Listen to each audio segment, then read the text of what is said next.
7 de la mañana, 11 minutos. El secretario nacional de Educación Superior, Ciencia, Tecnología e Innovación, Agustín Albán, quien además es presidente del COE de Pichincha, nos acompaña esta mañana desde el estudio 3 de aquí del edificio de los medios públicos.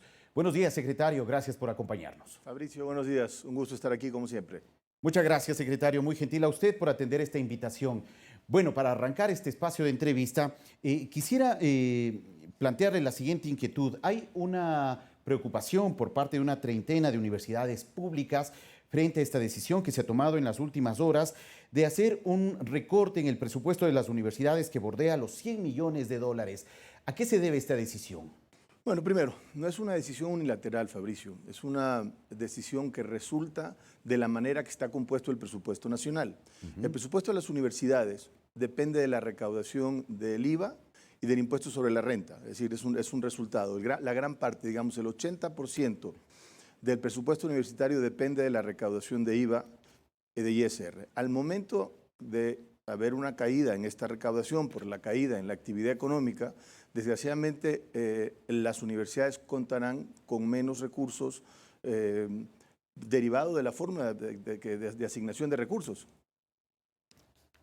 O sea, prácticamente es por esta decisión, es por este motivo, la reducción de la recaudación de impuestos, lo que obliga a las autoridades a reducir esta entrega de recursos económicos a las universidades. Pero hay una preocupación. Los rectores de ciertas universidades han dicho que esto no ha sido informado previamente para poder realizar una organización interna en cada institución educativa superior.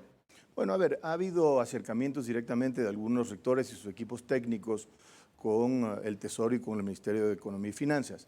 Nosotros empezamos a partir del día de hoy a reunirnos con cada uno de los rectores, cada una de las universidades, justamente a entender la problemática específica que atraviesan y cómo podemos ayudar y apoyar a reasignar recursos, reorientar gastos. Recordemos que vivimos una nueva normalidad, vivimos un mundo casi sin presencialidad o sin presencialidad en el mundo educativo, lo cual nos permite manejar recursos de una mejor manera. Entonces, justamente el análisis que empezamos a hacer de manera inmediata con cada una de las universidades nos permitía tener mucho mayor claridad de cómo impacta, porque hay algunas que tendrán un mayor impacto, otras uno menor, pero claramente en todos los casos, y repito esto, en todos los casos buscaremos una solución para garantizar el acceso a la educación, la calidad de la educación y que se mantengan la seguridad académica de nuestros jóvenes. Secretario, ¿es posible revisar esta decisión de este recorte de casi 100 millones de dólares para la universidad pública del país?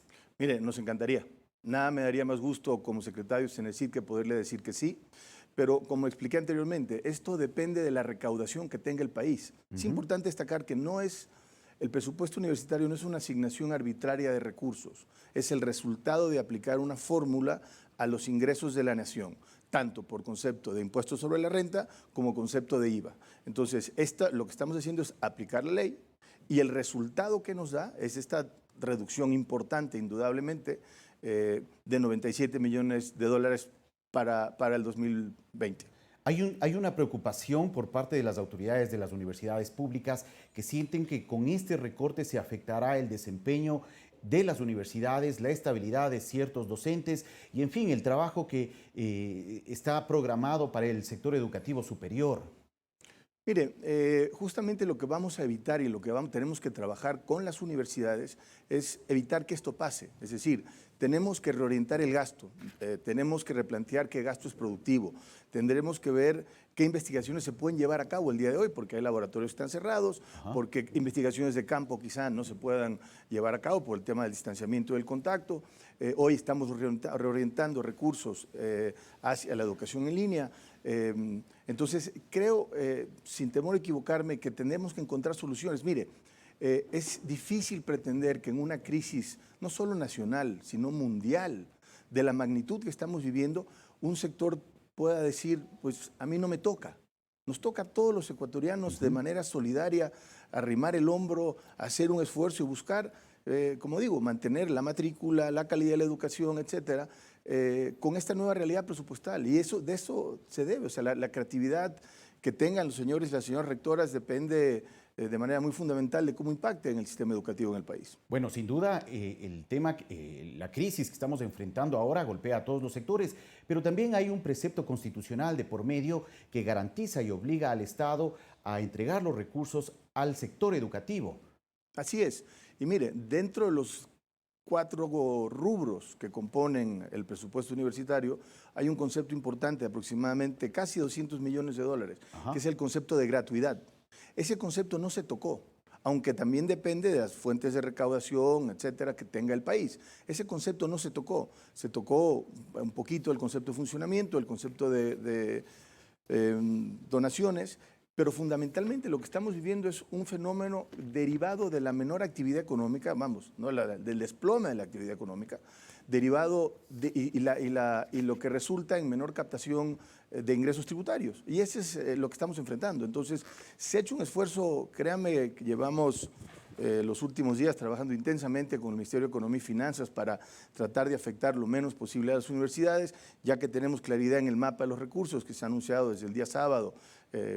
Trabajaremos de manera individual, repito, con cada una de las universidades para asegurarnos que su funcionamiento, su docencia, su investigación pertinente en este momento y principalmente el acceso de los jóvenes a la educación se mantenga. De acuerdo, secretario, ¿hay la posibilidad de ampliar este recorte? Entendemos que son 98.210.000 dólares los que se están recortando para las universidades. ¿Se podría ampliar ese recorte? Esperemos que no. Pero no se descarta. Mire, no se descarta porque depende de una gran variable. Hoy tenemos el país en rojo.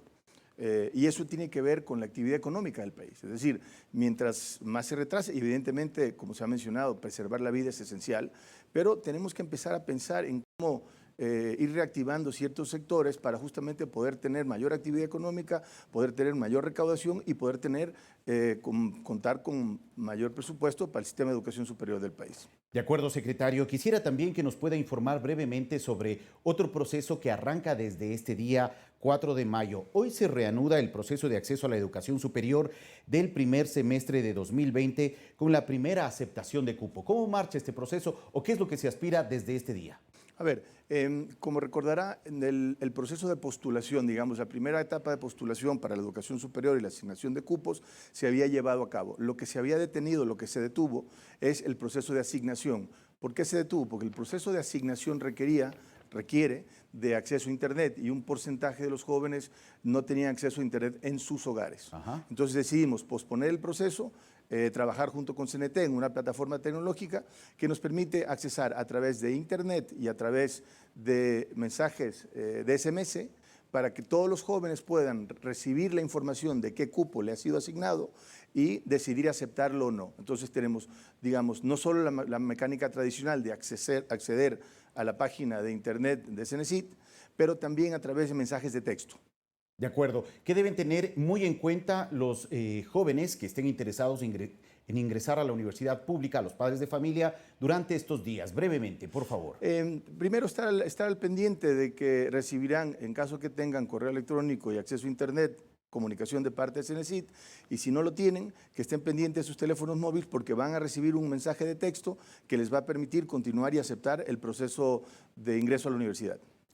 De acuerdo. Muchas gracias, secretario, por la información compartida. Gracias, Fabricio. Buen día para todos. Muchas gracias, muy gentil. Agradecemos al secretario nacional de Educación Superior, Ciencia y Tecnología, Agustín Galván, por ofrecernos información relacionada a las decisiones que se han tomado en las últimas horas en materia de educación superior por parte de las autoridades del Gobierno Nacional.